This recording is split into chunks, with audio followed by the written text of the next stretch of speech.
স্বামীর ঘরে স্ত্রী সব সময় সাজুগুজু করে এরপরে থাকবে।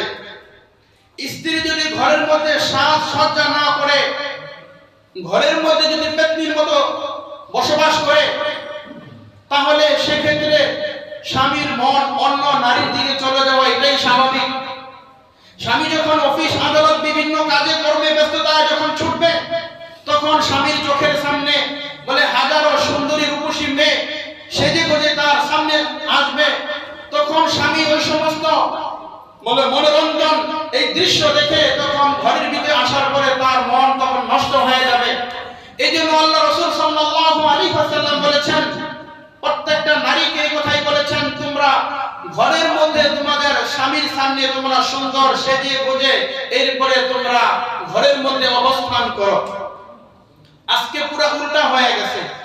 আজকে স্ত্রীরা স্বামীর সামনে সুন্দর সাজগোজ করে না। যখন কোনো বিবাহের অনুষ্ঠানে যাবে, যখন কোনো বড় বড় প্রোগ্রামে যাবে, তখন সে ঠোঁট পালিশ, গাল পালিশ, নেল পালিশ যত কিছু আছে সব কিছু দিয়ে যাবে।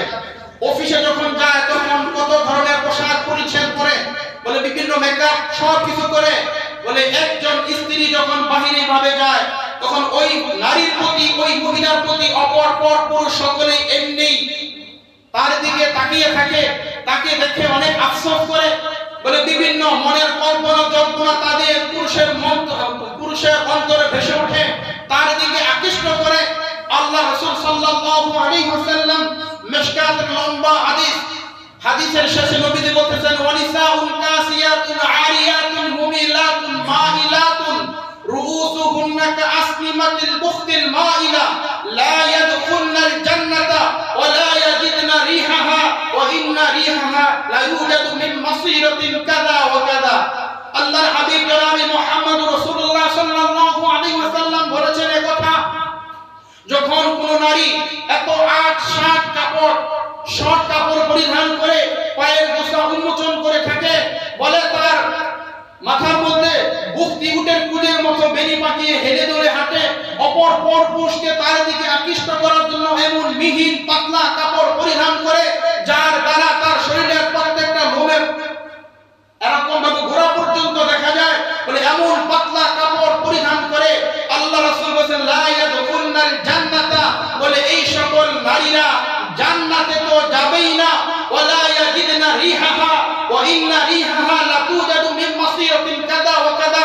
আল্লাহর হাবিব বলেছেন, জান্নাতের সুঘ্রাণ বলে শত শত মাইল দূর থেকে জান্নাতের সুঘ্রাণ সুবাস আসবে, কিন্তু এই নারীরা যারা এরকম ভাবে নিজের স্বামীর ঘরে সাজসজ্জা না করে বাহিরে পর পুরুষকে আকৃষ্ট করার জন্য, নিজের দিকে আকৃষ্ট করার জন্য, পর পুরুষদেরকে আমল চরিত্র নষ্ট করার জন্য বাহিরে চিত্রাকর্ষণ ভাবে তারা নিজের সৌন্দর্যকে প্রদর্শন করে বেড়ায়, আল্লাহর হাবিব বলেন তারা জান্নাতের ঘেরানো তারা পাবে না।